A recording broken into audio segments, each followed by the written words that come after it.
এই নারী কমিশনের নামে যে বেশ্যা কমিশন গঠন করা হয়েছে, নারীকে বেশ্যায় পরিণত করে সেই অধিকারে আমরা বিশ্বাসী না।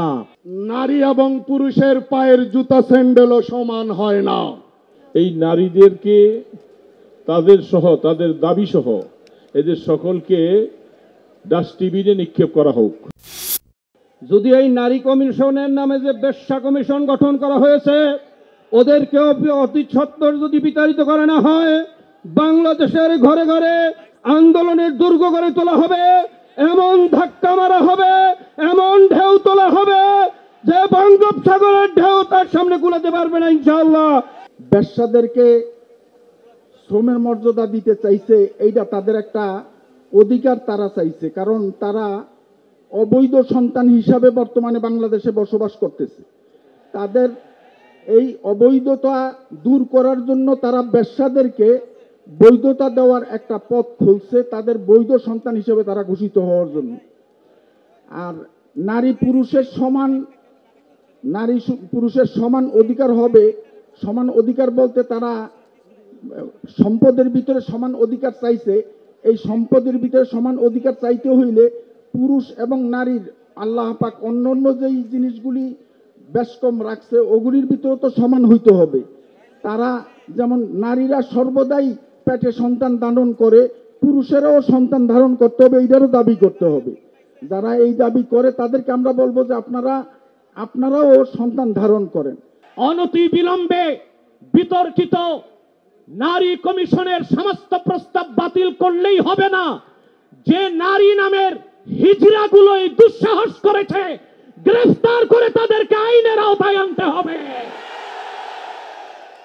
নারী কমিশন করবার জন্য জুলাই বিপ্লবের তরুণেরা জীবন দেয় নাই, তারা জীবন দিয়েছিল বাংলাদেশকে ফ্যাসিবাদ মুক্ত করবার জন্য, বাংলাদেশ থেকে ভারতীয় আগ্রাসনবাদ মুক্ত করবার জন্য।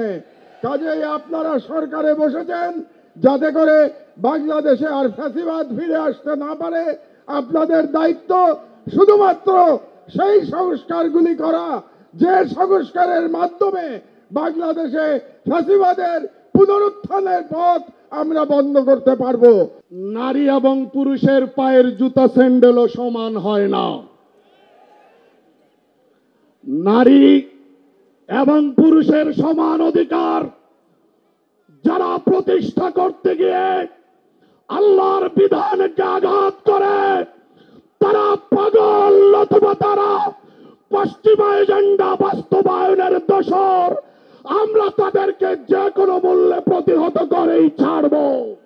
নারী সংস্কার নামে যে প্রতিবেদন তারা তৈরি করছে, এই নারীদেরকে তাদের সহ তাদের দাবি সহ এদের সকলকে ডাস্টবিনে নিক্ষেপ করা হোক এবং তাদের সমুচীন শাস্তি তাদের জন্য বাধ্যতামূলক করা হোক। হেফাজতে ইসলাম নারী অধিকারে বিশ্বাসী। আমরা নারীদের ন্যায্য অধিকার এবং কুরআন বর্ণিত যে সমস্ত অধিকার নারীদেরকে দেওয়া হয়েছে সেই অধিকারে আমরা বিশ্বাসী। এই নারীবাদীরা তারা সংস্কার প্রস্তাবে একটা প্রস্তাব করেছেন, সেটা হলো যে তারা অভিন্ন পারিবারিক আইন চায়। অভিন্ন পারিবারিক আইন করার অর্থ হলো এটা যে হিন্দু, মুসলিম, বুদ্ধ, খ্রিস্টান যারা আছে সকলেরই একই আইনে তাদের সবকিছু হবে। এটা কি হতে পারে? মুসলমানদের বিবাহ শাদী মুসলমানদের আইনে হবে, হিন্দু খ্রিস্টানদের বিবাহ শাদী তাদের আইনে হবে। সুতরাং অভিন্ন পারিবারিক আইন হতে পারে না। গতকাল আমি রাতের বেলায় ডেইলি স্টারের একটা বক্তব্য দেখেছি, কয়েকজন নারীবাদীদের পক্ষে বিবৃতি দিয়েছে। তারা বলেছে যে যখন এই বাংলাদেশে কোনো সময় নারী উন্নয়নে কাজ করা হয় তখন এই প্রগতির বিরুদ্ধে একটি মহল তারা সোচ্চার হয়। এখন হেফাজতে ইসলামের নামে হয়েছে। আমরা বলতে চাই নারীদের অধিকারে আমরা বিশ্বাস করি, কিন্তু যেই অধিকারে নারীকে বেশ্যায় পরিণত করে সেই অধিকারে আমরা বিশ্বাসী না।